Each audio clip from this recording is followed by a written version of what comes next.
event会与客户的私人知识。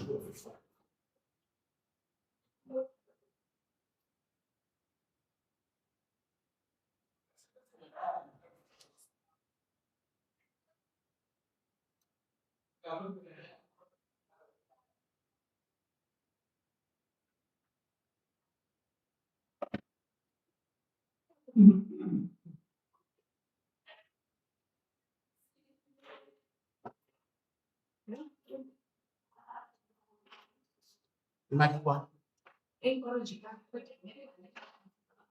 啊，这怎么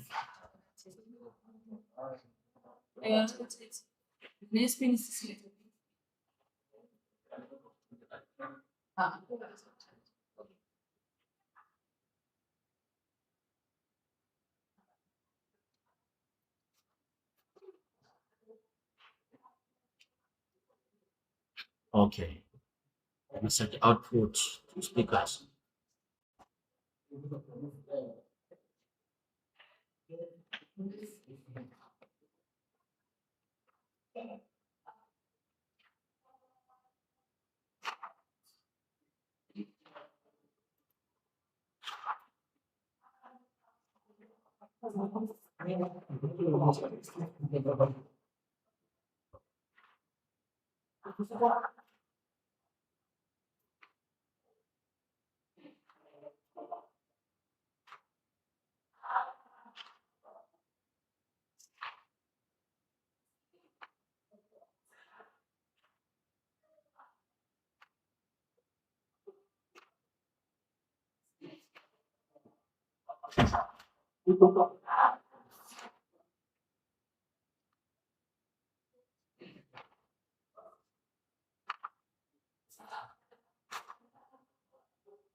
Our deans and deputy deans, heads of department, directors of our support divisions, president and the other members of the Student Representative Council, amazing leaders.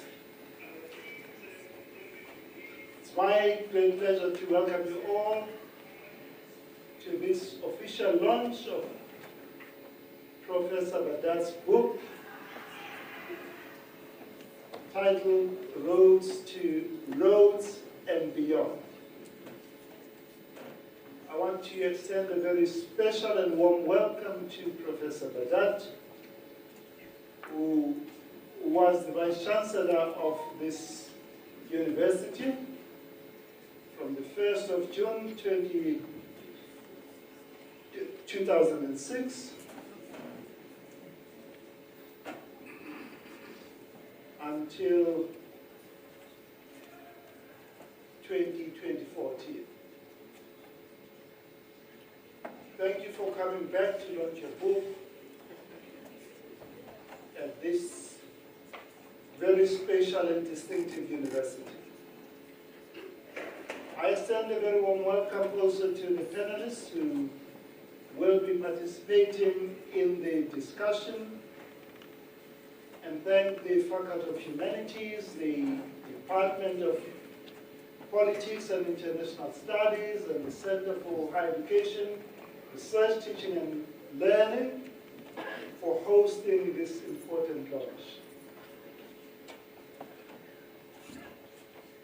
Like all of you, I am looking forward to the discussion, to learn from our former Vice-Chancellor. So please listen attentively and ask questions. Again, very warm welcome to you all. Please enjoy this very, very special launch of Professor Badat's book. Thank you very much.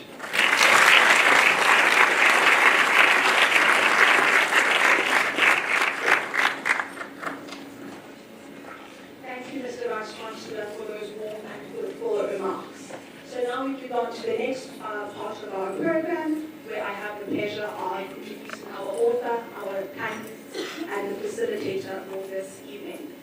Professor Saleem Badat is a research professor in the Department of History at the University of the Free States. His books include Black Student Politics, Higher Education and Apartheid, The Forgotten People, Political Banishment Under Apartheid, and Tennis, Apartheid and Social Justice. He is the co-editor of The Apartheid Education and the Popular Struggles in South Africa, Research and Activism, Ruth First and Activist Research, and University of Durban-Westville, Durban-Westville, 1961 to 2003, and During Apartheid, Building the Non-Racial Culture. He is the author of over 50 research papers and newspaper articles.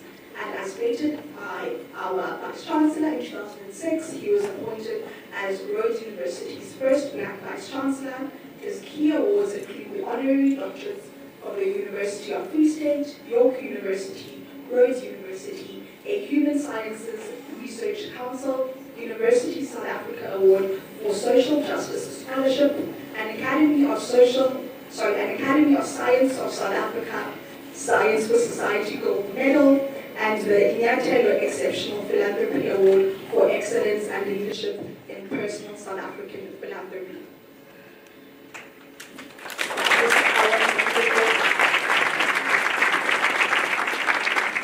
And our distinguished panelists,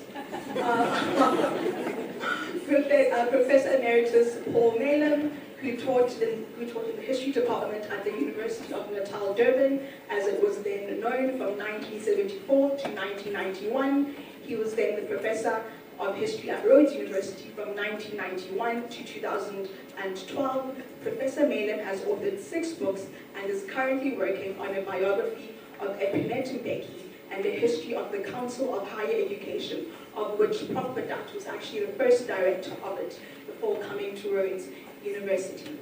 Our second panelist is Dr. Kelly Foster, an academic developer in the Center for Higher Education Research, Teaching and Learning, Churchill here at Rhodes, where she focuses on student successes and the broader conditions that shape students' experiences of higher education.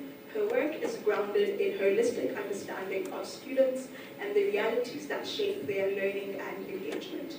Her research explores how students make sense of the value and the purpose of their studies, with particular attention to identity, everyday student experiences, and institutional conditions that shape their learning. She's especially interested in making the often unspoken expectations of university learning more visible and accessible, and in supporting both students and staff to engage more meaningfully with teaching and learning. Her work sits at the intersection of theory and practice, drawing on student voice to inform a more inclusive and responsive approaches to higher education. And our last panelist is Dr. Inyathelo Manyoli, a lecturer in the Political and International Studies Department at Rhodes University, where he has a BA Honours and a Master of Arts in Political Studies, and recently completed his PhD degree at the University of the Western Cape. He was a student leader at UWC for a period of 6 years, where his interest in understanding the relations of power in society started. Apologies. Where his sort of love for relations in power society stems. He served as the Deputy Secretary and Deputy President of the SRC in the years 2012 to 2013 and 2014 to 2015 respectively. He is a recipient of the Center for Humanities Research PhD Fellowship in the National Research Foundation's flagship for Critical African Humanities and the UWC DVC Research and Innovation Developing Early Career Researchers Award. In his PhD research, he investigated the hegemonic continuities in democratic South Africa through the lens of the state's response to dissent. Drawing a comparison between the 1976 uprising and the 2015 Appeasement Fall movement in South Africa, he explores how hegemony manifests itself differently in both these moments, while under a consistent logic of capitalist hegemony in two qualitatively different regimes. Nowadays, he's occupied with thinking critically against the growing acceptance of the rainbow nation at the end, sort of as the end of freedom and possibility. So we have three very smart panelists that we'll be dealing with today. And then guiding the conversation this evening is Professor Siphokazi, the Dean of Humanities. She is the author of the book Guerrillas and Combative Mothers, Women and the Armed Struggle in South Africa, which won the National Institute for the Humanities and Social Sciences Humanities and Social Sciences Award and for Best Non-Fiction Monograph, the Rhodes University Vice-Chancellor's Book Award, and the Academy of Science of South Africa Humanities Book Award in the Established Scholar category. She was also the co-editor of two books, Inyathelo, Theorizing South African Women's Intellectual Legacies, and Curating the Archive. Without further ado, I will now hand over to Madam Dean, who will help steer what promises to be a rich and engaging discussion. Thank you.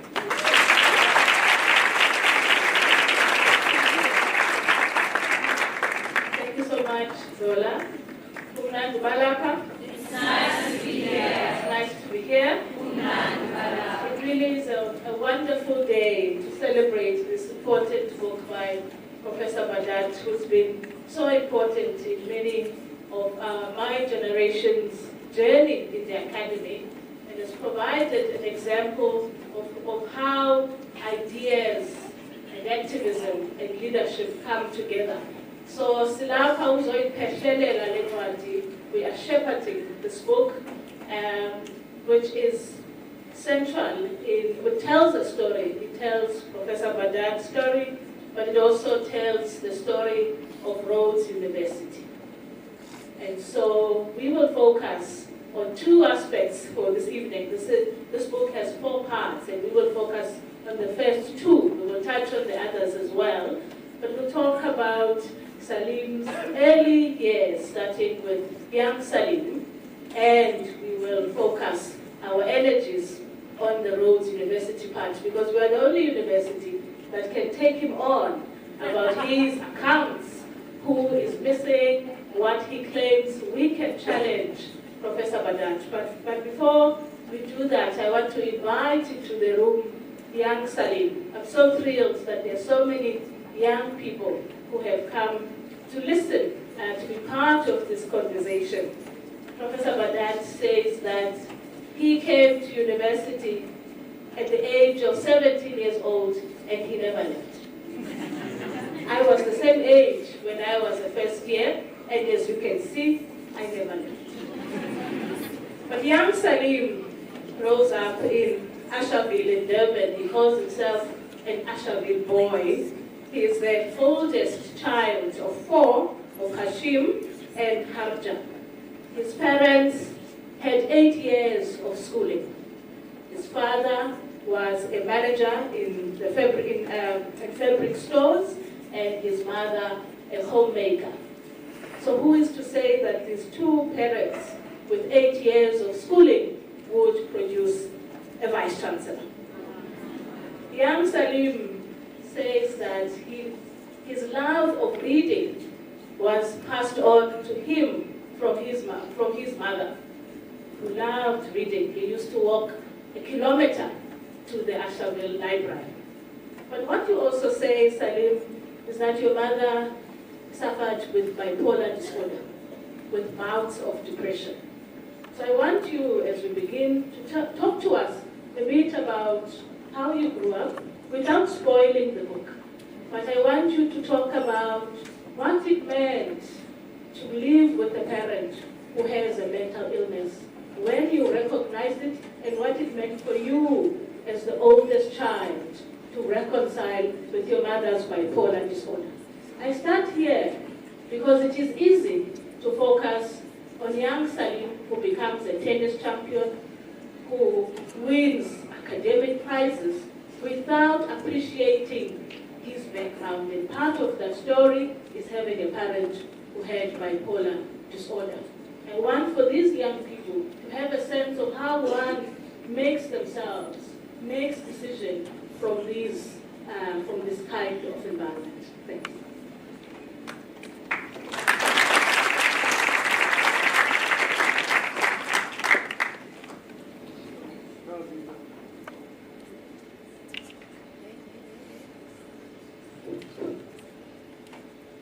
So the short answer is that young Saleem and his younger siblings never knew that their mothers suffered from it.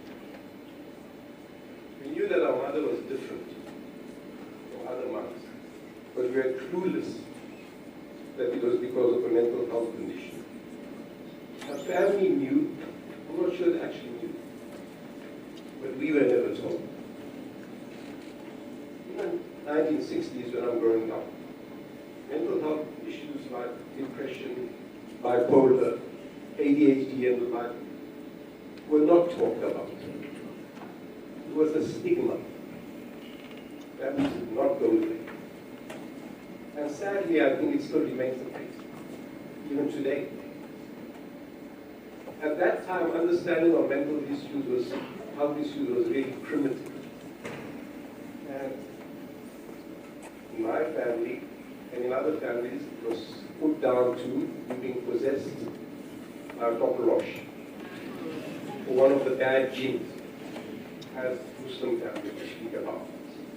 And it had to be beaten out of you, or it had to be treated religiously. And I've had accounts of this from an aunt, of what my mother was subject to.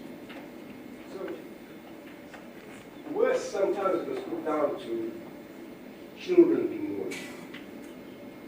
So the children were blamed for that condition. And uncles and grandparents related to you on that basis, that you were the cause for being naughty. So fortunately, we've come a long way from those days. And when the measures in those days were lobotomy, lithium, and the like, I was only able to name my mother's condition when I was a mature adult, not even in my 20s or 30s. Only then did I come to appreciate her condition and what she went through. And I had to also confront the fact that this can be inherited. When one of my sons began experiencing exactly the same challenges that my mother had. It is tough for families to deal with this. It is very tough. My heart goes out to any family that has to deal with these mental health issues. My advice, we must end the stigma. We must talk about mental health conditions and challenges openly, and we must get the necessary support. It is nothing to be embarrassed about. Unfortunately, these days, it is very treatable, and you can have a relatively healthy life. Denialism and suffering in silence are not options. The nature of depression really came home to me, not by reading about my son's condition and my mother's condition. It really came home to me about 10 years ago when I attended a Stuart Hall Foundation event in London. There was a performance by an incredible actor, a one-person performance that wrote home to you what depression really means. Some of the audience didn't believe. That's how powerful this performance was. Let me end up by saying that while I was Vice-Chancellor, I was sensitive to these mental health conditions. I had an estimate of how many Rhodes University staff and students were suffering from mental health conditions. Let me say that it was X%. Don't push me on what the percentage. I've subsequently revised that calculation. I think it is a multiple of 3, if not 4, for what estimate I had at that time. And my estimate was double figures, by the way. It was not a single figure. So this is pervasive. During my period of Vice-Chancellor, should perhaps under Dr. Mabazela also, I think that Rhodes attracts a particular kind of student. And I think we must anticipate in that particular kind of student with all the virtues and all the brilliance and all the motivation they come with. That's a generation that is special susceptible to mental health issues. And I'm very aware that during my time, possibly during Dr. Mabazela's time, the lack of resources was to really support students. Because supporting students in this area is a long-term thing. I sometimes wonder whether a university can do it without the support of parents and so on. I've had painful experiences as a Vice-Chancellor of having to say to people, you do need to go home. We cannot support you here. You need the support of your parents and family. When you've got that support, we'll keep the place open for you. We're not excluding you, but you're not going to succeed under these conditions. It's very painful to tell students who are eager first years the hard news. And I don't know, let's be honest, let me end off with this. I don't know if our universities will ever be able to support our students and our staff to the extent that we have to. Because that is not just a university function. That is a health function. That is a state function. And our state disappoints us already from many parts. Thank you so much for that, Saleem. I think it is important at this point you are ending on to understand that it's not just an individual issue. It is a structural, it's a systemic issue. And in fact, this point you are making about stigma is very important because when I was reading your book, I said to a friend of mine that you know, who's a high-flying academic, of course, like yourself, I said, oh, Saleem is writing about this. And she said, oh, Hispanese. And that is to say, oh, there's many of us whose parents struggled with mental health. And so this is important. But I want to move to your love of tennis and how tennis leads to your politicization. I'm not sure how many of us would assume that a young, nerdy Saleem would be at the age of 14 and 15 the champion of the Natal junior singles and doubles. So this is what you are by then, and your argument is that tennis was my gateway into politics. How so? I read a lot, but I wasn't nerdy. I played tennis and soccer and cricket and everything. So at least in 2 ways. First, I played competitive school and club tennis and then representing my province. From about the age of 14, I began for the first time to meet people who are not Indians. I meet Cubs. I meet Africans. I mean, you're going to find this difficult. I'm talking about the 1970s. We lived in segregated suburbs. We went to segregated schools. We did not mix with people who were not like us. We were not allowed to mix with people who were not like us. I know it's hard to imagine young people. That was the reality. So, of course, I didn't meet any white players. It was the era of segregated sports. We were not allowed onto those tennis fields. We had to play in our own areas. And our own facilities were terrible compared to the white facilities. at an event in Durban, held not far from Steve Biko's South African Students' Organization headquarters. For the first time, I come across, after interprovincial competition in which people are coming from the then Transvaal, then Cape Province, and so on. I meet a whole lot of people, and I get exposed to a diversity and an inclusiveness that takes my breath away. And I want more of that. Not just through tennis, I want more of that generally in my life. And I start to seek that out from a young age. That's where it starts, in a sense. Why am I hemmed in like this? Why do I only have to mix with Indians when there's a world out there to connect with? So that's the first starting of thinking about questions of inclusion and diversity and things like that. Second, competitive tennis introduced me to the South African Council of Sport, SACOS, that spearheaded the anti-apartheid struggle in sport in South Africa. And SACOS' slogan that I'm exposed to at the age of 14 is no normal sport in an abnormal society. A very powerful rallying slogan. So that was the beginning of my politicization. It was through the SACOS sport that I was traveling to Cape Town, Kimberley, elsewhere. I was meeting much more politicized people who were leaders of SACOS, who were far more conscious than me. And that's when I break with racial sport. Because my father used to take me to watch soccer and to watch Barry Richards play Kingsley. And I used to bunk school sometimes to go to that. But we had to go to the indignity of sitting in separate areas. The indignity of not being allowed to run on the field when all the white kids could run on the field, and so on. So that's when I started at the age of 14 to break with all that, to not go through that indignities any longer.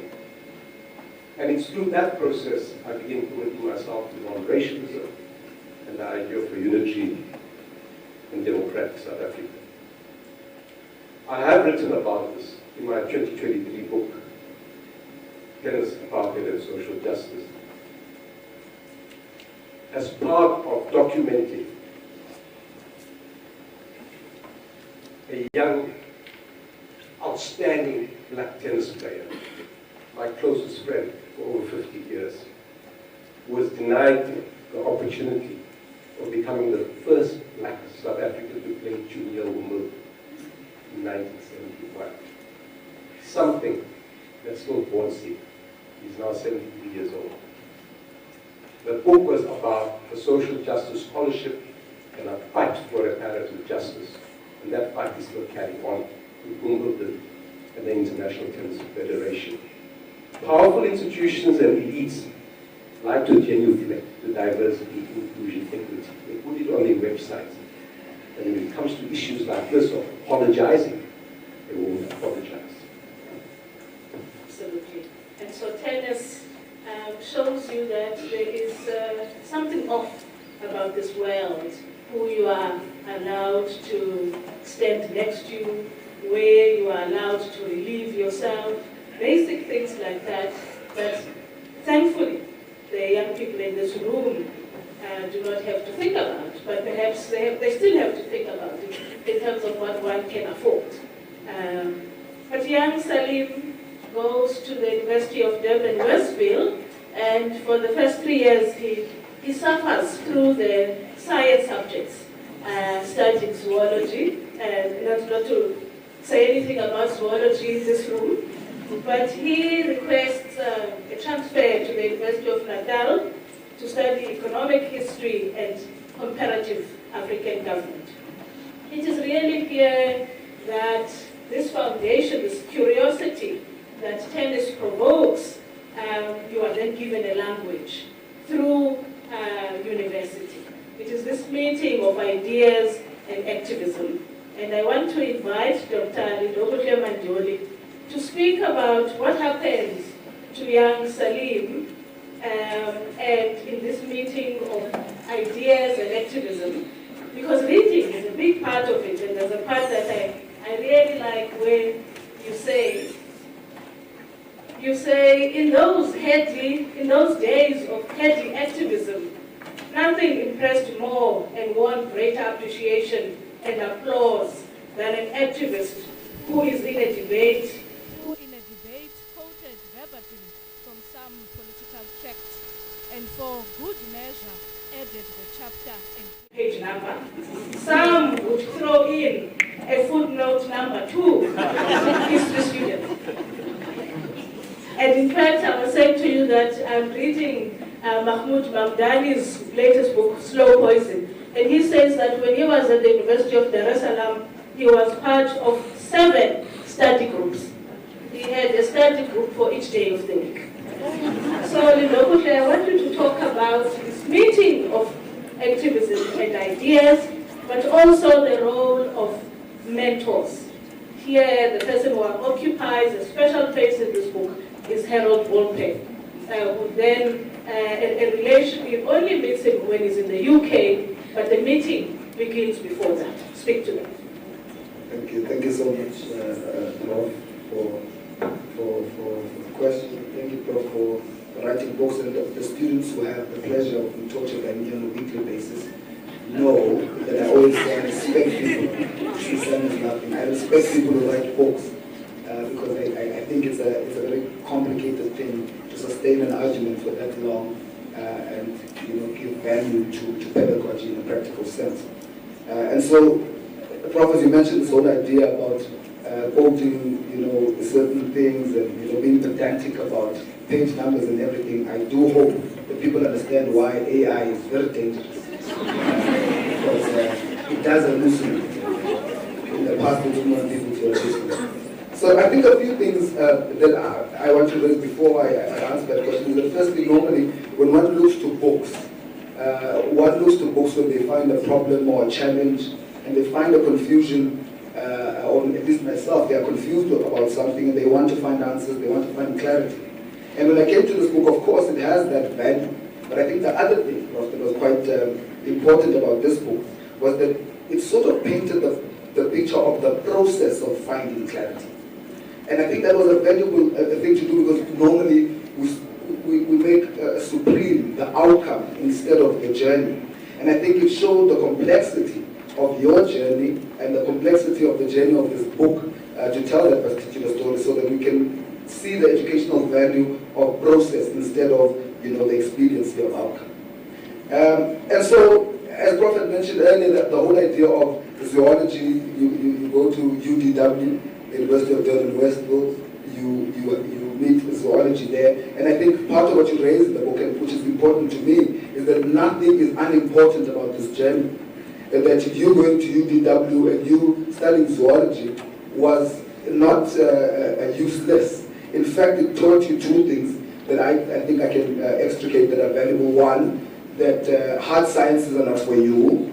And then 2, the importance of the people that you meet in this journey of going to UDW. The people that will be an important factor in your development and your contribution to South African higher education for 5 decades. And this interject. What people call the hard sciences are for the soft. The hard sciences are out in the less, making sense of it. Yeah, that's why he's a professor and I'm a doctor. So with that distinction, the important thing that happens there is that I thought I want to extricate is this idea of moving from UDW then to the University of Natal, now known as UKZN. And the whole idea of this is that the permit that you needed to be granted then was that you needed to apply to the Minister of Education at the time to grant you a special permit to leave the ethnically designated university to go to the University of Natal in the case of Professor Badat. And this particular process was, named by the Apartheid regime about changing hearts and or winning over hearts and minds. This idea that we're going to get these special these special ones in the black majority and pacify them enough with this education that we have so that they are not there to be revolutionary enough to influence the trajectory of liberation in South Africa at the time. But there's something interesting in the tension between apartheid intention and liberation movement intervention. Because the intention of apartheid is to pacify, but then the liberation movement in itself, finding its expression through different personalities inside even these universities.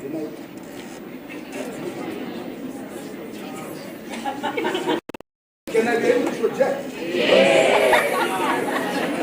Okay. Let's think of what's for the chat. So this particular tension, what this tension does is that it shows that while the intention of apartheid was to be able to pacify, and I think there's a part in the book that you mentioned, quite important to say, that we were educated despite our universities. We were at university, but the university was not meant to educate us. It was meant to prepare us to be a particular citizen that accepts, in fact, not even a citizen at the time, a particular human being that accepts the status quo and doesn't challenge it. And I found that particular process in your politicization quite important. But also, importantly, I think, is that the people that you meet, as the Prof has mentioned, the idea that, for me, interestingly, that you meet Harold Walby's ideas before you meet Harold Walby, right? And this idea is that when you meet people in books or in articles or in their ideas, you have what I say, quote unquote, is an objective idea of who they are.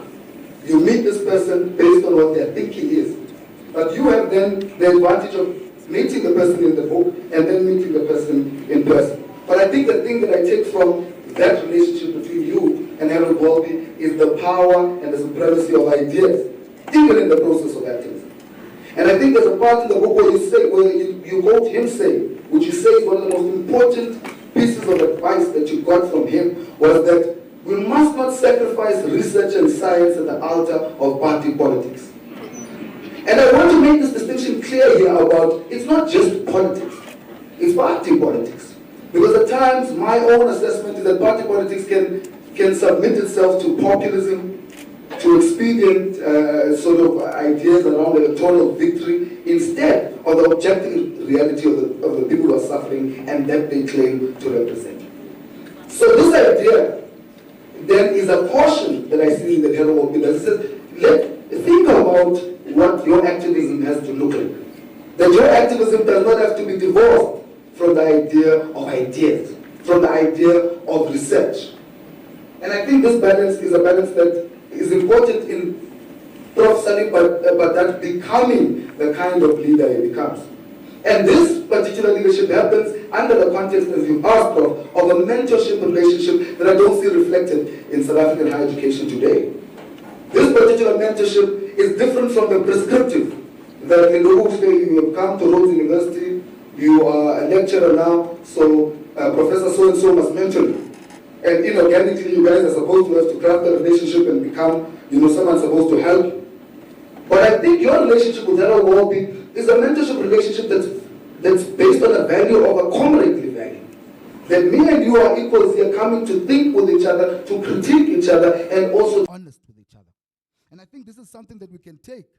And lastly, what I want to mention, because there are young people in the room, is that the important thing that happens here for me, the outcome is that the people that you keep around you are fundamentally important for your own development.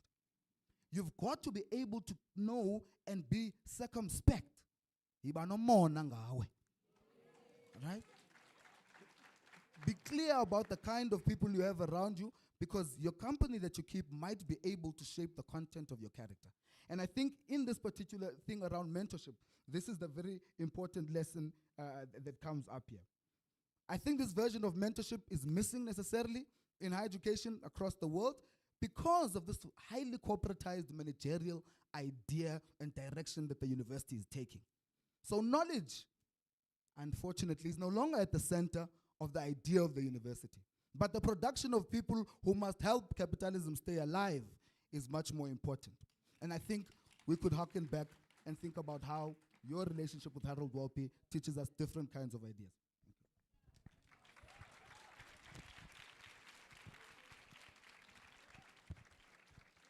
I think we can see why Dr. Manjoli had a previous life as a leader of the SRC. So I was going to ask him about how, when Saleem returns from the UK, when he comes back to South Africa in the 1990s, he's working with Harold Wolpe, and because of your history at the University of the Western Cape, in fact, what Saleem says is that UWC is your intellectual home. I'm not sure if you're allowed to say that when you are in this kind of audience, but perhaps we'll return to this idea because of time and go to the Rhodes part. And Paul Malem, as a central figure in your time in the sharing of idea in what you call in the book, I would say, really comradeship, I would say. The other one who is here is Datu Shepi, Brashepi Mati, who published an article in 2005 responding to the time when this university turned 100 years old in 2004. A key paper that you engage is Brashepi's article, Who Was Alfred? Alfred, a native gazing at Rhodes University from Makana's Kop. And I want to ask you, Paul, just to reflect on what this book reveals about what you found most revealing about Saleem's time as the Vice-Chancellor and some of the silences. And I will also ask him about some of those silences.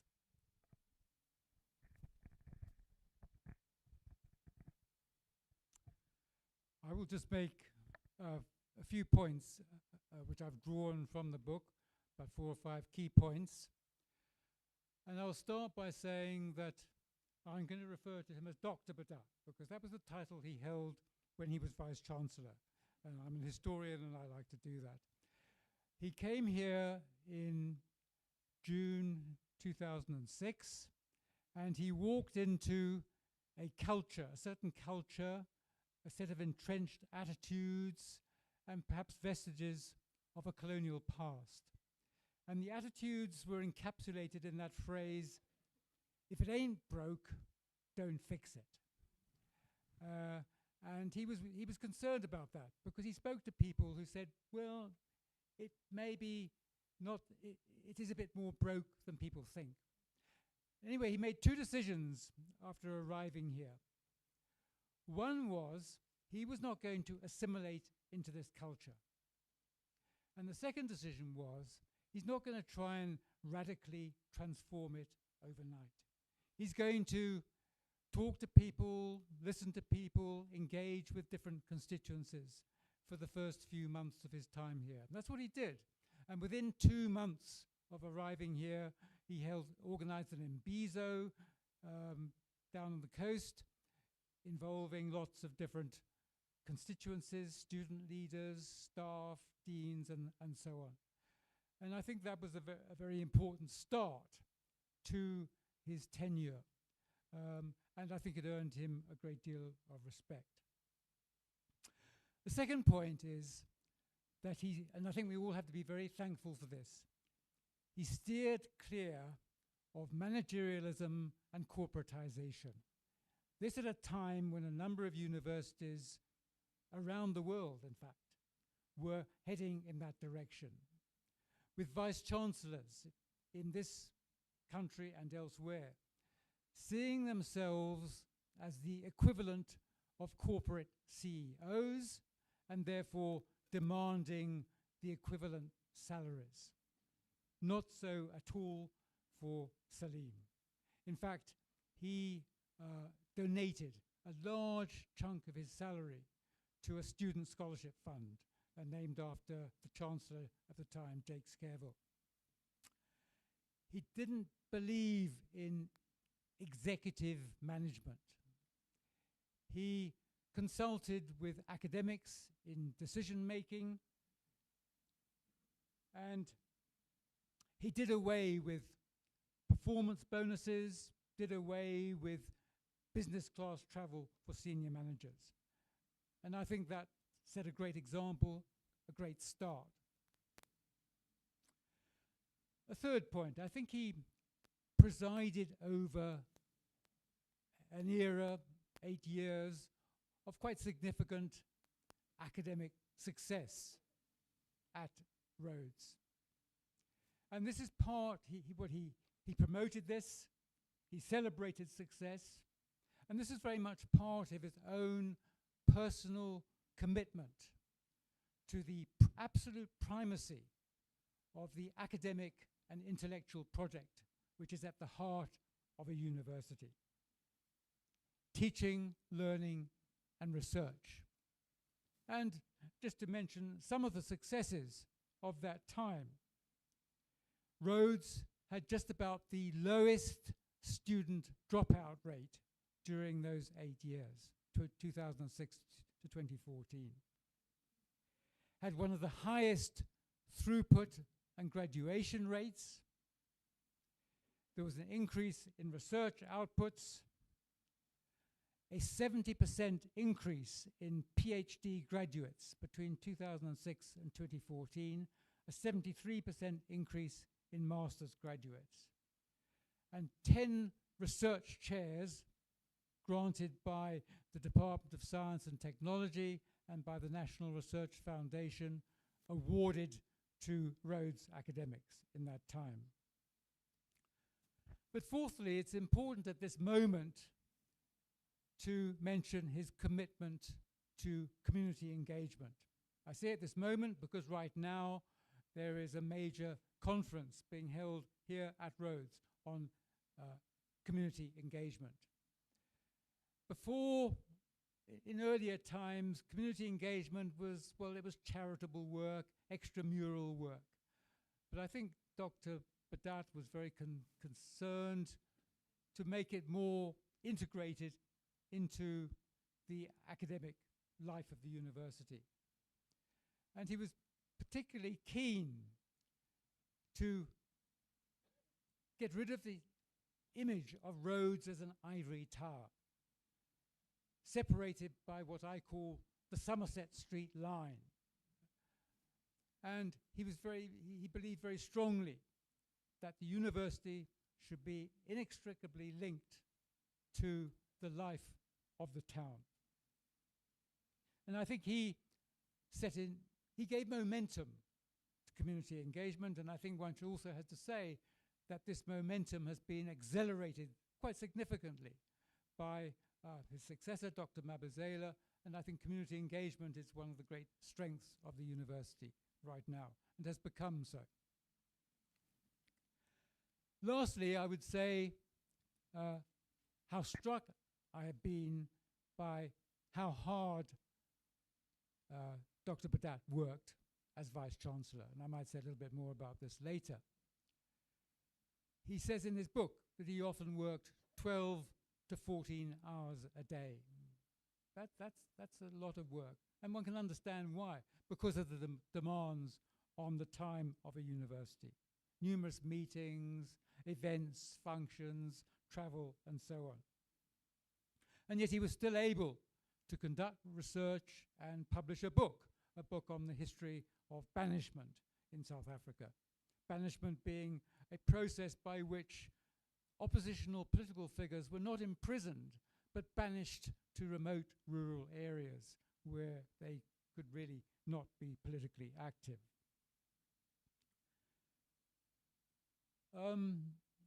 Sipakazi asked me about silences. Well, it's impossible to cover everything in a book like this, a memoir. I would just make one point, perhaps a difficult point. Universities, like all organizations, are bedeviled by internal crises, interpersonal conflicts, internal departmental divisions, ideological conflicts, and so on. And I think, you know, there have been a number of these at Rhodes. I remember the famous saying of Henry Kissinger that academic disputes are so bitter because the stakes are so low. And there have been such bitter disputes, I know, at Rhodes. I was on a committee which had to investigate one particular department. So I would just like to ask him if he would want to comment on such crises, divisions, disputes, and what kind of pressure they put on him in as to how he might have to deal with them.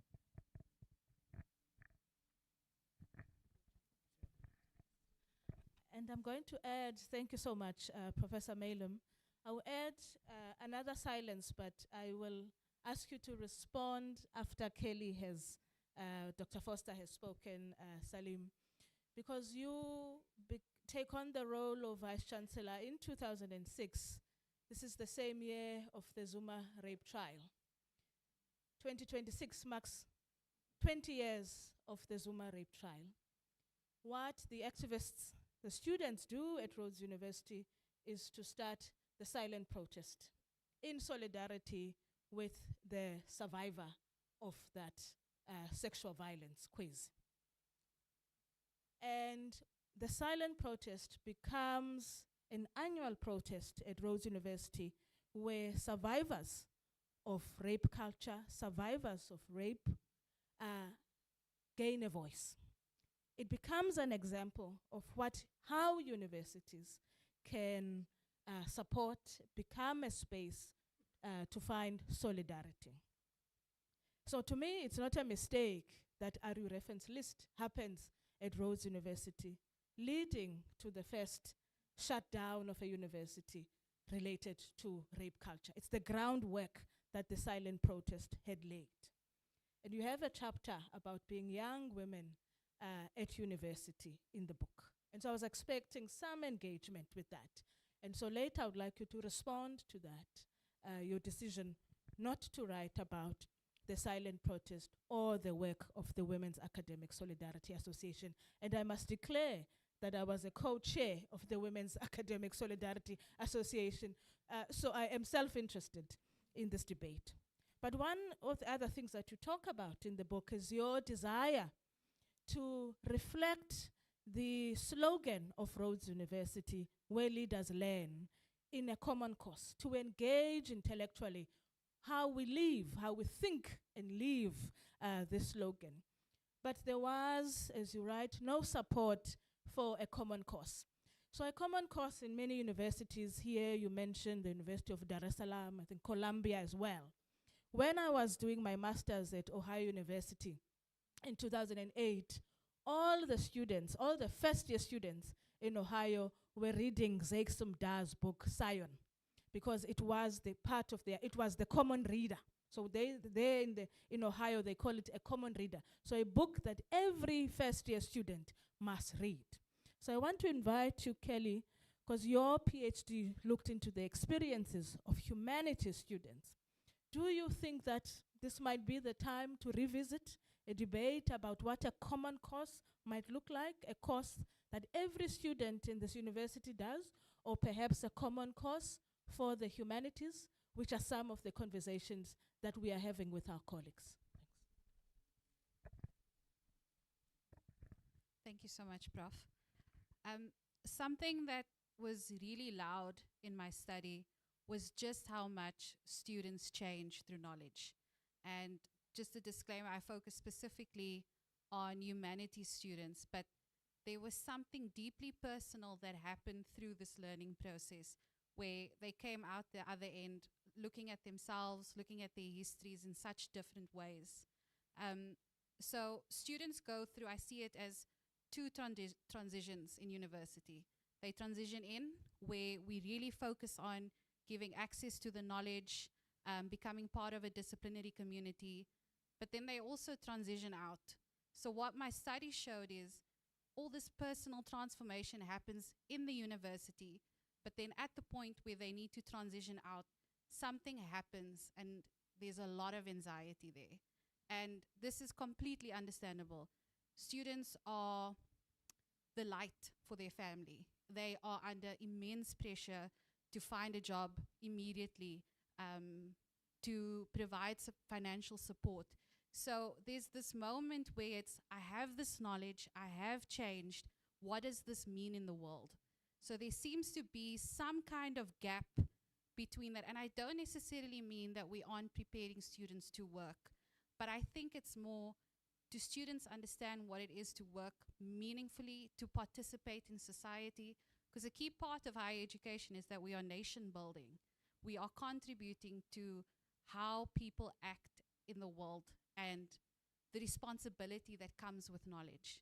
So to bring it back to your question, I think it is worth exploring a common course, but I might take a different approach to it. I think there's shared aspects across faculties, which I think would be really powerful. And I mean, we already have a kind of structure of that in Nintetu Subomi that looks at these really big conversations about the world and what it means to be an actor with knowledge. But then I would also look into how do we do common courses per faculty to say, what does it mean to be a person with knowledge in this discipline, and how does that relate to what the world looks like now? As a scientist, as a lawyer, what does it mean to act and enact my knowledge in a socially just way within the discipline that I'm part of? So yes, I do see the complexities of logistics of organizing something like this, but there's something that disconnects. So something I really admire about the book is how Professor Badat never disengages from the knowledge. It walks with him everywhere. Every room he enters, I've never read a biography with this many references in my life. Felt like a whole other PhD as well. But that's what it shows. It's every room you enter, you carry the knowledge with you, and it guides how you make decisions. So could this common course show students how you embody knowledge to the point where no matter which room you occupy, that knowledge is meaningful in that space?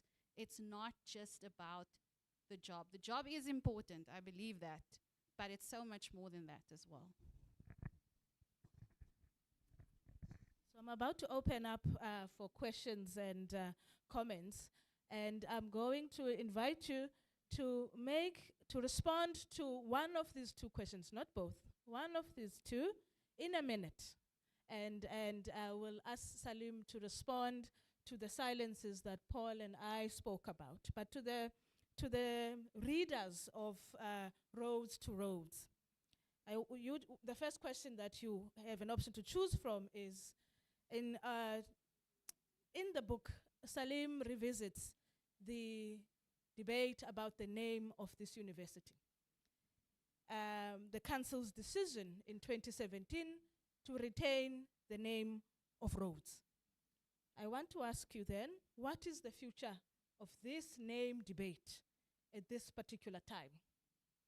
You may also choose to answer a question related to the last section of the book that reflects to questions of leadership, transformation, and the future of the public university.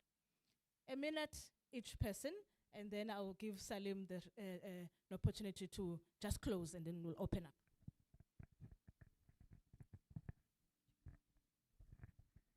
So the first question on the name, difficult to do in 1 minute. In order to look into the future, you've got to look into the past. And I would ask two questions. First, why was the university first named after Rhodes? And second, why is it still named after Rhodes? And you can answer those two questions with one word: money. Cecil Rhodes had nothing to do with this town or the Eastern Cape whatsoever. Rhodes was founded because of money drawn from his bequest. Rhodes had died 2 years before Rhodes University was founded in 1904. And I would suggest that is still the question, is still the issue. I wasn't party to the 2017 council deliberations on changing the name of the university. My guess is that no one would have stood up in council and said Rhodes was a great man, we want to keep the name. I've written enough about Rhodes myself to know he's not a great man at all. I have a rather intense dislike to him, actually, and I've never felt very comfortable working at a university named after Rhodes. As to the future, I think it has to be changed, but I do have some sympathy for those who have to preside over this decision. And the decision has been put off time and time again. I remember in 1995, there was a big debate in the GLT lecture theatre. And two people proposed a name change, and 2 people defended the name. One of the persons who defended the name was the then Vice-Chancellor, Dr. Henderson. And he said, okay, maybe sometime in the future the name can be changed, but not now. Other people have said, oh, the name should have been changed then, not now. So I think it's a very difficult question. I have some sympathy for the pragmatic view that there are practical costs. I have no doubt that in the future the name will be changed. When, by whom, and how, that remains to be seen.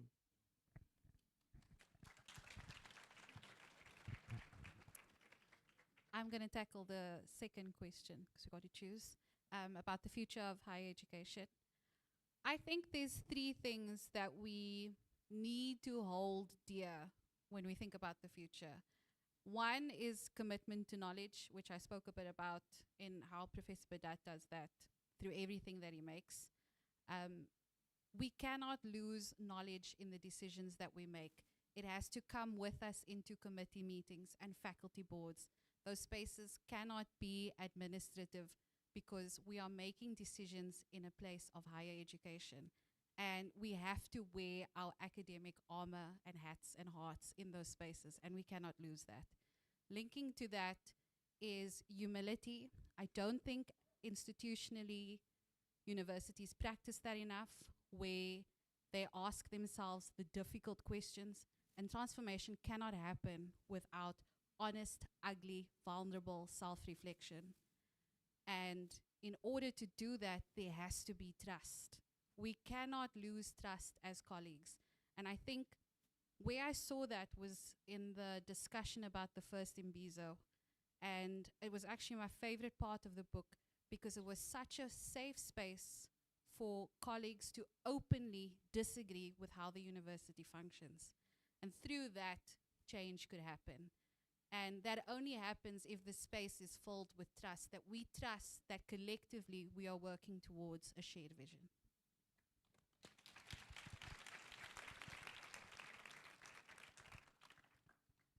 Yeah, thank you so much. I think the 2015 Must Fall movement was an opportunity missed by the country to act beyond what the spectacle was when people were watching students protest. Instead of doing that, I think we missed an opportunity as a country. And part of that would have been the falling of Rhodes, not necessarily only the statue at UCT, but all sort of commemorative symbols that still represent him. The question around the public university, I think something that you raised when you were at UWC is that you, in the education policy unit, you wanted to move from education for subversion towards education for transformation. And I'm sympathetic to that idea that education in the anti-colonial and anti-apartheid struggle needed to subvert, you know, this particular hegemonic power that was colonialism and apartheid. And then in democratic South Africa, it moves to education for transformation.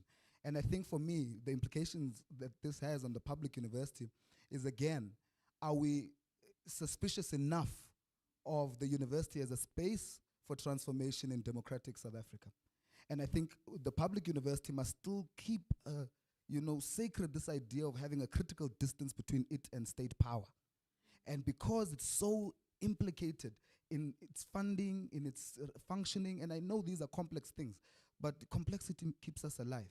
So we need to think about this complexity of how the university keeps a critical distance with the state in order to be able to hold the state accountable, and so that the state can serve the people it wants to serve.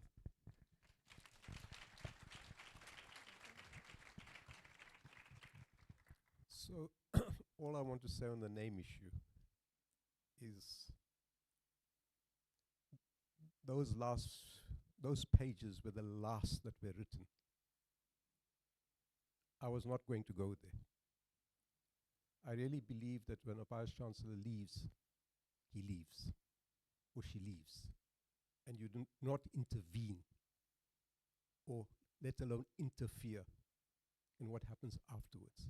That's a very firm principle of mine.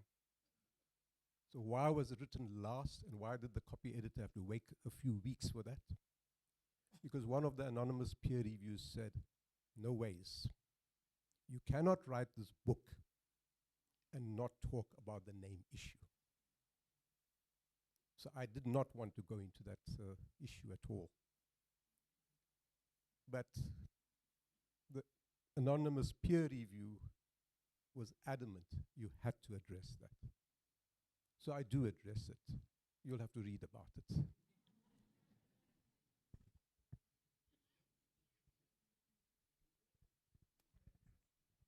The silences.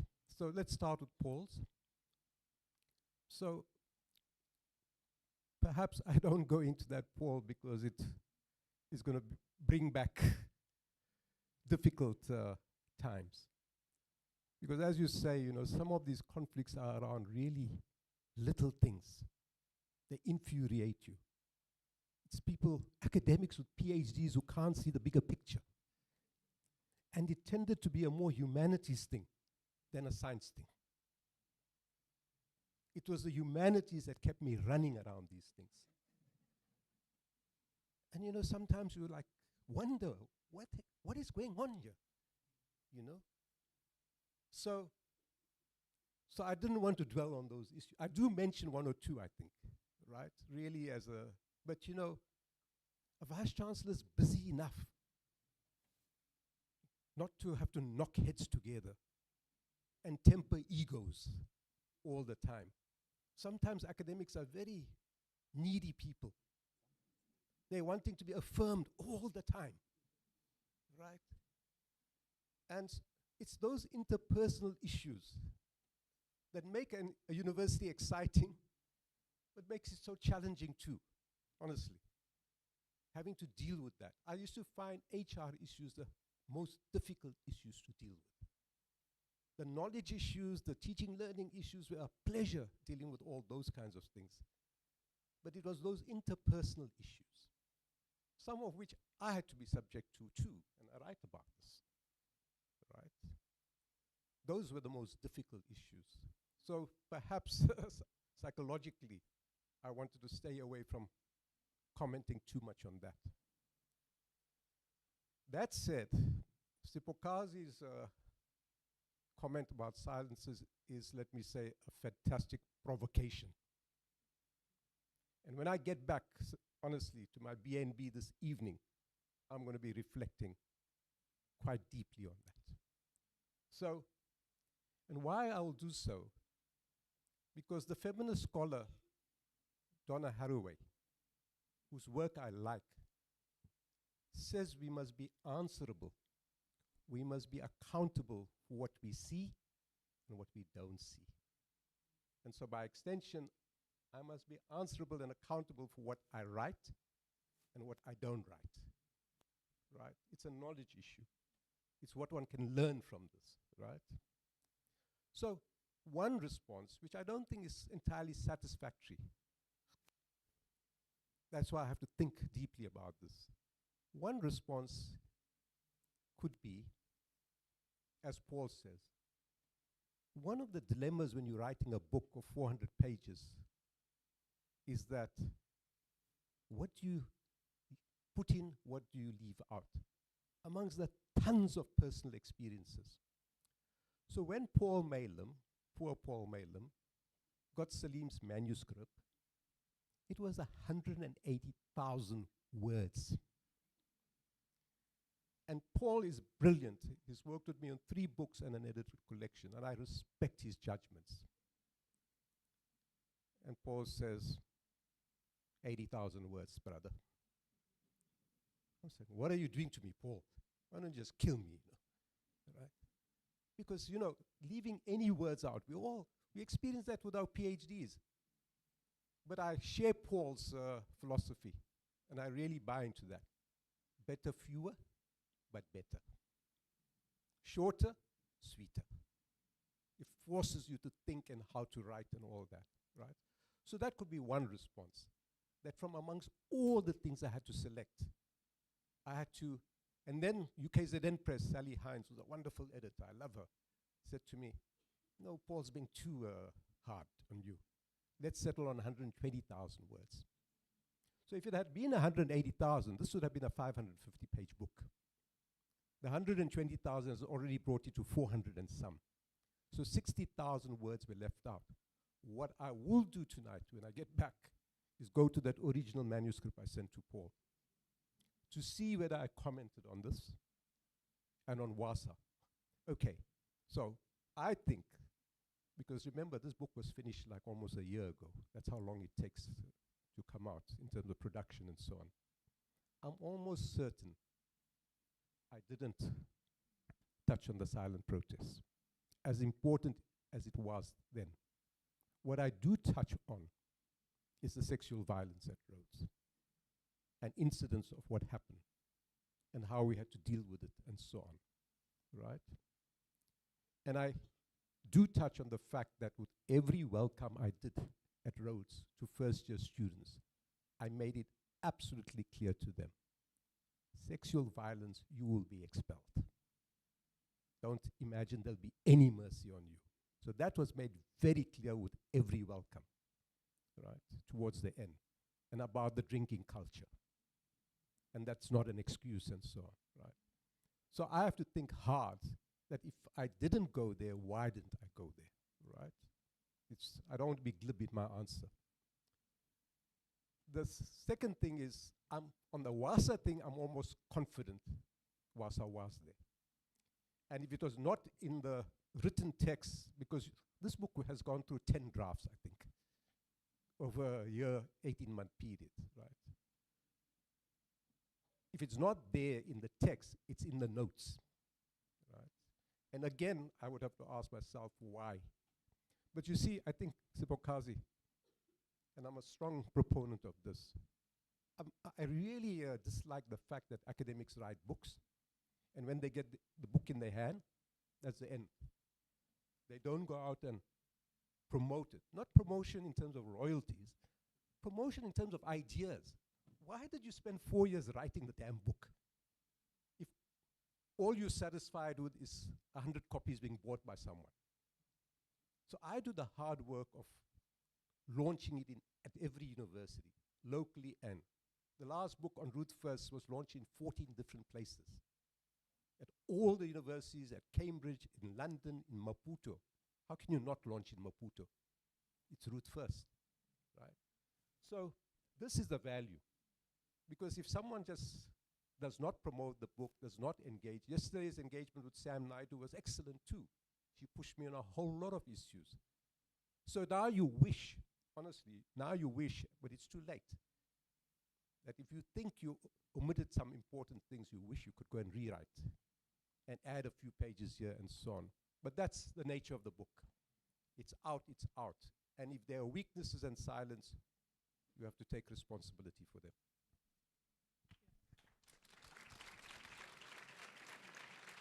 Thank you so much, Saleem, for that very thoughtful response. So we'll open it up perhaps for just a round of questions. The SRC is here. Yes, very good. Do we have another microphone?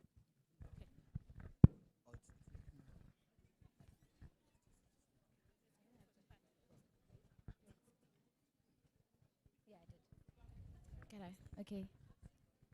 Okay. Good evening, everybody. My name is Keketso Dibakwani, and I'm the Activism and Transformation Counselor of 2026.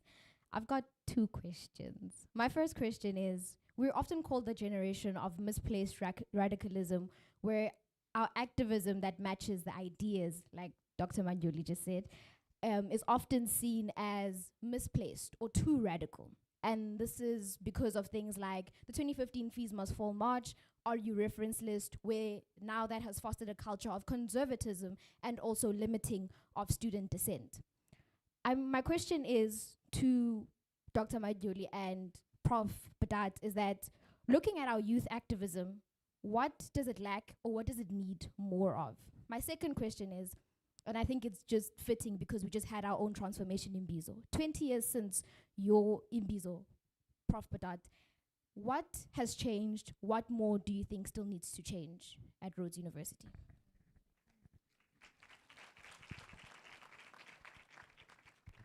Do we have another question? Oh, back, I'll need some help.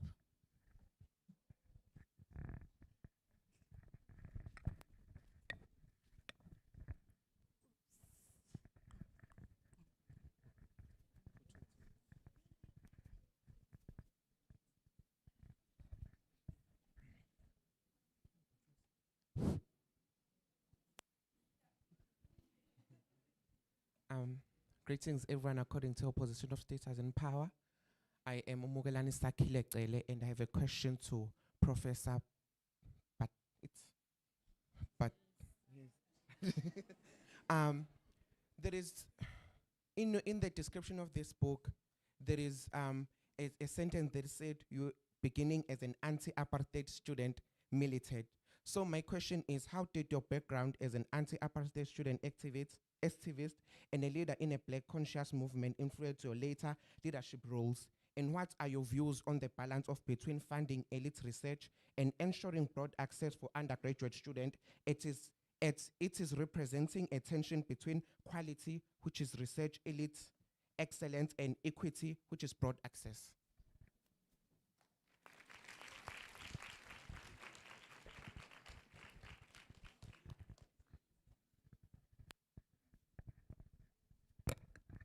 Thank you very much. Thank you very much, Prof. My name is Marama Golo. I'm a PhD candidate here at Rhodes University. I want the House and yourselves for you to think and advise us on this. And I'm going to quote you from one of your recent works. Prof. Badat, you are saying, nothing in my view is more reprehensible than those habits of the mind of the intellectuals that induce avoidance, that characterize turning away from a difficult and principled position which you know to be right, but which you decide not to take. You don't want to appear to be too political. You are afraid of seeming to be too controversial. You want to keep a reputation for being a balanced, objective, and moderate human being. Your hope is to be asked to come back as a consultant or to be on board of a prestigious board or committee, or maybe even to be called up to be an ambassador someday. This is in your book, Research Activism, Ruth First, the Activist. And Ruth First herself says, for an intellectual, silence talks about silence itself. Now, Prof. Badat, I want to know, based on what you are saying right here, how does that resonate with what Ruth First is saying about silence? And you mentioned in this book that I read how there was an institution that you worked at where your differentness was not accepted. What are you saying to us in this statement that I've just read to you? Thank you. Okay, thank you. There's an absolute final question here. Keep it short, no preamble.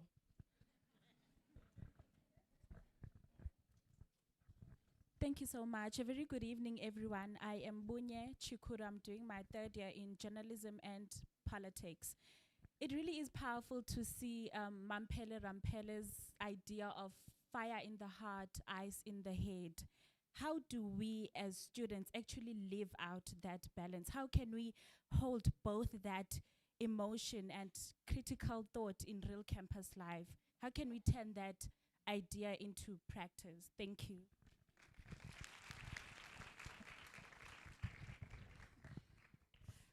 I think these are all excellent questions. Is there? Let's take this last one. The master's student, they will have to wait. I see you there. Please go ahead. Okay. Good evening, everyone. My name is Olwethu Mzuku, and I'm an honors student. My question is in regards to the knowledge production, right? As in the humanities field, you find that nowadays knowledge is no longer about trying to contribute meaningfully to society. It seems more of the importance of funding. It seems as if there are fields that are more funded than the others. There are fields that are more prioritized than the others. And also the issue of making the academia as a space of getting the title of being a doctor. And it's as if that is what most people care about nowadays, as to, I want to have that title. So how then do we change that positioning whereby we get into academia to acquire that doctoral title and actually produce knowledge that is meaningful, that can contribute positively towards our society and shaping our future as the youth? Since we see in South Africa, we have like a youth bulge, right? So more young people are now seeming to be the priority because they are going to move into spaces of influence, spaces of shaping the matters of the state, right? So how then do we encourage the youth to produce knowledge that is much more meaningful to society? Excellent, excellent. I'm just going to give Professor Badat an opportunity to respond to these really fantastic questions and maybe to combine some of them in your response because of time. Okay, thanks. Some of them are going to be short answers. So the first point I would respond to you to say, one of the things I think youth activism must come to grips with, and this includes Fees Must Fall, Rhodes Must Fall. I've just written the foreword to a fantastic new book by a number of young, outstanding scholars on Fees Must Fall 10 years forward. I like it because it is self-critical, and it doesn't shy away from the controversial issues that came up during Fees Must Fall. Not everything was pleasant about Fees Must Fall. But one of the things I would advise in all humility, the struggle didn't start in 2015. The struggle started a long time ago. And I think I see amongst young people who should be angry, Like the woman said with that poster, you made us dream dreams. We're here for the rewards now, right? I think we have to be angry, and I think we have to be ashamed at what we see around us today. Because you have a liberation movement that has squandered an inheritance we gave it in 1994 to get mired in corruption and so on, okay? But I would appeal to youth that in the same way we did, to show respect for the previous generations and what they tried to achieve under difficult conditions. You are doing it in the luxury of a democracy, not a luxury, a democracy, where you don't have to be afraid of someone knocking on your door at 3 in the morning and taking you away for months at a time and so on, right? Don't keep going like this and saying to older people, go and read Fanon. Excuse me, we were reading Fanon 25 years ago. We were circulating it amongst ourselves and so on. So I think unless the youth come together with the older generations, in the same ways workers can't make a revolution without connecting with intellectuals and so on, because the intellectuals are the ones who produce the knowledge that must serve workers. No revolution, no change meaningfully is going to happen unless the generations cooperate with each other. Open yourself up to learning. You know, be a little less, if I can be bold, less arrogant. That you are here to now teach us everything. You are here to change the world because yes, we failed, right? But we need each other. And this conversation and dialogue must continue because we have to learn from each other, right? So that would be my advice. And that's a little worry of mine. I'm sorry, saying I'm decolonial and spouting decoloniality doesn't impress me anymore. I see too many careerists around who spout decoloniality, who have no politics. I have no clue what they are fighting for. What I see them fighting for is promotions and careerism at our universities. So let me be harsh about that. If we are serious, we need to change our minds about how we approach things, okay? The second one is a short answer. We had that first Imbizo. It was a fantastic coming together of a cross-section of everyone at this university. It was very controversial. Some people got very upset that they were left out. Why is that young woman there? Because she's young. Because she's the future of Rhodes. You are about to retire, right? Because you can only have 60 people out of 1,200 academics and staff and 7,500 students, right? So much of the part 2 on Rhodes is an assessment. How have we done? If I've done it critically, I'm happy. If I've not done it critically, hopefully people will point out.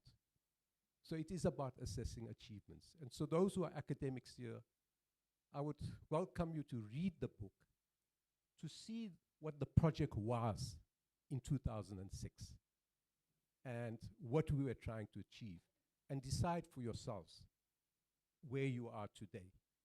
What's been complete, what's not been complete. What needs to be reinforced, what needs to be changed perhaps, because it's not 2006 anymore, it's 26.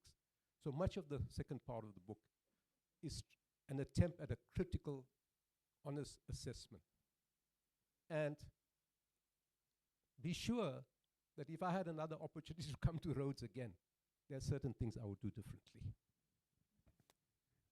I would have fought for the common cause where leaders learn.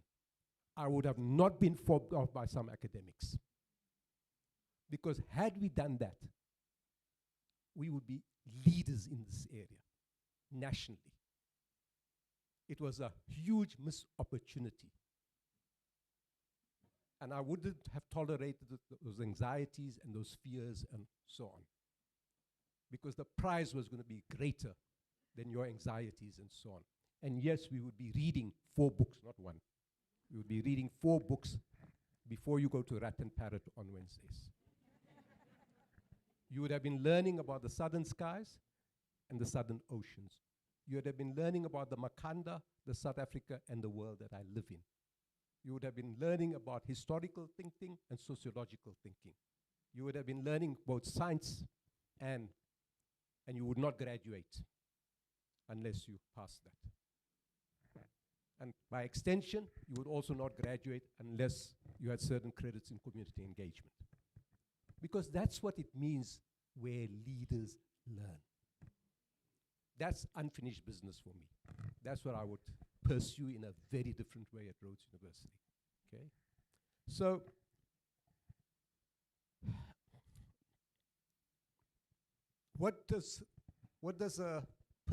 so we are all products of our biopolitics, right? None of us can get out of the race, class, gender, age, and so on. We all carry that, right? So I come to Rhodes not just as an academic. I come from 15 years in the trenches as a militant, right, in the liberation movement, partly in the Communist Party, partly in the ANC underground. No one knew that at Rhodes then. I can speak about it now, because I didn't want them to be frightened of me and to judge me on that basis, right? But some of the most important things I've learned was the universities gave me the literacy. The liberation movement built the consciousness. That's where I learned strategy and tactics, how to read. Because when you've got people that are close to you getting shot in the head by security police and who are dying and so on, there's no time for being maverick and voluntarist and so on. That's what Mampela means. Someone who I have a very interesting relationship with. Yes, fire in the heart, but ice in the head. Thinking soberly all the time. Not being a maverick. Not being a voluntarist to think that you can wake up and change the world tomorrow. Being a vice-chancellor, as I say, is a 10,000 meter race. It is not 100 meters Usain Bolt. Go and do something else if you think you can change a university over 1 or 2 years. You have to be patient. And it doesn't help to be dirigist, to issue edicts from your office. Because whatever happens when you leave, it will all get reversed. Because people will be doing that because of fear, because you are authority. Vice-chancellors have a lot of authority, they have a lot of power. You have to use it very judiciously, and you have to take everyone along by persuading them all the time. Persuasion, not authority and power, right? So I bring all that from the liberation movement, really, because I learned so much from outstanding people. some of them who are not around, right? So I'm a very different Vice-Chancellor when I come to Rhodes University. I'm not just coming from an academic background. I'm coming from that wider background. It's why I think Jake Schervel wanted me to come to Rhodes University. Rhodes was not on my choice on my list at all. There were many other things I was going to do after I left the Council on Higher Education. Rhodes was not in the top 3 or 4. I was going to work with Bani Patiana or something else. I was going to go and do something that the minister wanted me to do at the University of the North. Rhodes was not on my radar. But I was convinced to go and do national duty, to go to Rhodes. And they said to me, you will have fun. And I did have fun. I said something yesterday when Sam asked a question.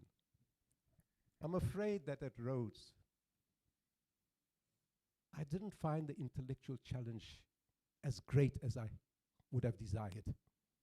There were too much conventional wisdoms at Rhodes, too much glib answers, too little thinking about serious issues. I would have preferred greater intellectual challenges of the kind that you get in the liberation movement, because there is life and death matters about what we do, how we do it, and so on, right? So that's an answer to that. The Ruth first, very quickly,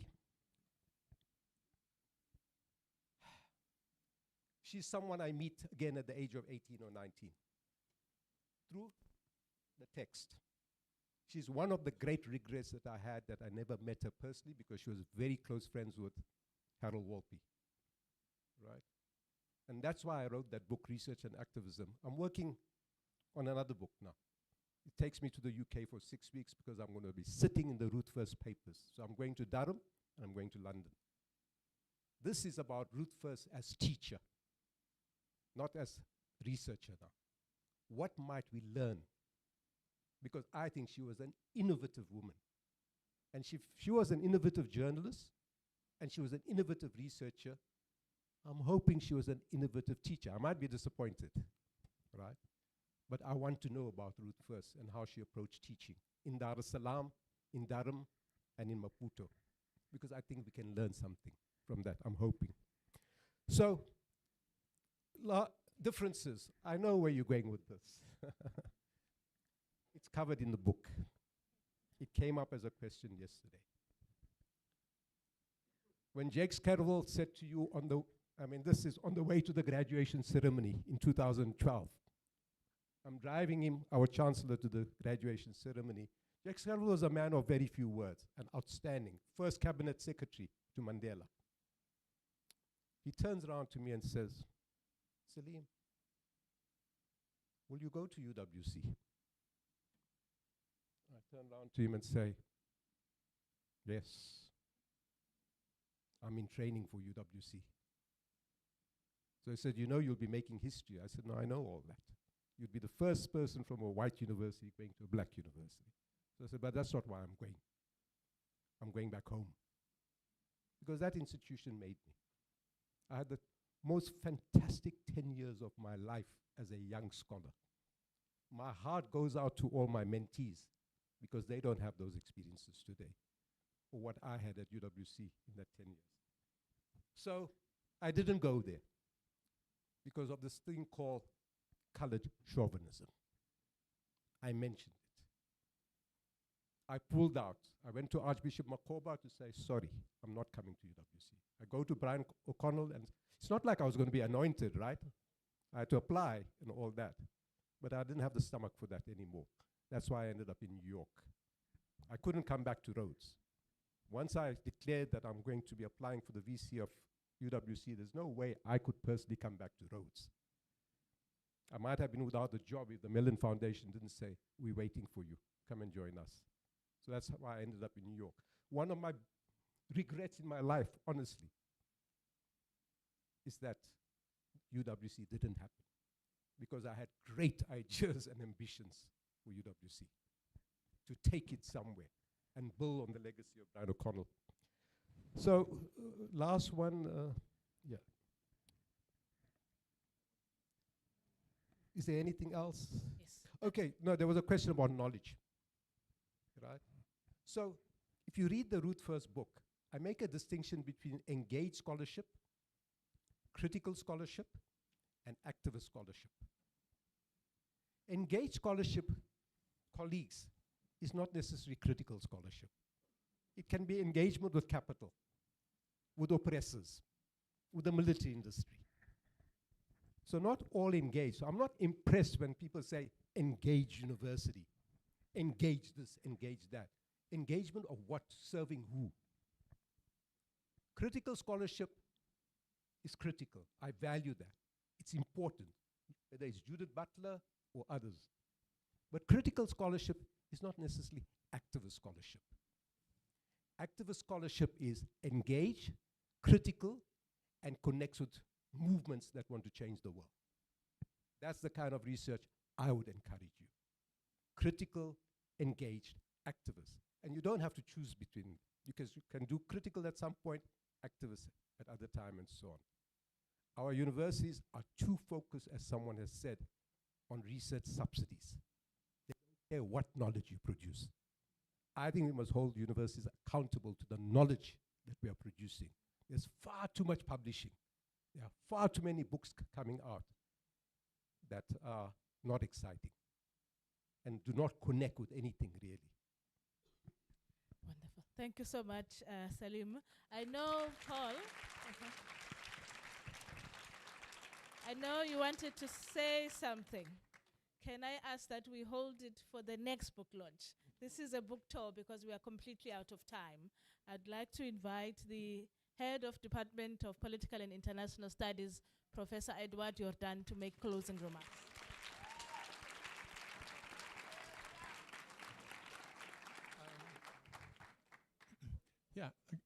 Good evening. I had prepared a long and interesting speech, but I realize it's late. So I just want to thank a number of people. So this morning, when I saw the Politics 3 class, I convinced them to come here tonight. They will say incentivized, I think convinced, to come and listen to what will be a thrilling conversation. And I know when I see the Politics 3 class tomorrow morning, many of you will thank me for reminding you to come here tonight. So I really want to thank the panelists, Professor Badat, Professor Malem, Dr. Foster, Dr. Magnoli. I think you kind of reminded of, well, you told us many things, but what sort of struck me is how we are part of something complicated, something big, something important, something messy, but also something beautiful here at Rhodes. So I would like to thank you for that. I would like to thank the Vice-Chancellor, Dr. Mabizela. Thank you for your opening remarks and for being here tonight and through the example you set. I would like to thank Akwama Antoni from the Communications Office. From the Center for Postgraduate Studies, I would like to thank Shiloh Marsh, who's the administrator. I would like to thank Professor Seibert Mutureko, who's the director of the Center for Postgraduate Studies in the Humanities. I would like to thank Annalisa Matekane, who's an assistant faculty officer there. In the History Department, I would like to thank the head of department, Dr. Janika Thumbren. I don't see Janika. Okay, I would like to thank Mzola Mbinda for leading this process, and I would like to thank Dr. Craig Patterson for also incentivizing his History 2 class for being here. Then from the Politics Department, my colleague Dr. Nedziwe, thank you for your sort of logistical arrangements behind the scenes, and for some of our postgraduate students who helped us put everything together. And then lastly, maybe before I come to my last thanks, I just want to remind you that that Professor Badat's book is for sale just through these doors. Okay, so please buy the book. And then finally, I would like to thank the Dean of Humanities, Professor Makhatla, and sort of for two things. Firstly, kind of your questions unlocked things that are interesting and things that are important. So thank you for that part, for leading this discussion. But secondly, also, I think thank you for driving this. You know, when you became dean at the start of the year, I think you came with ideas about how to create a more exciting, a more vibrant intellectual environment. And already this year we've had many events, and this is one more wonderful event. And so thank you for leading that process.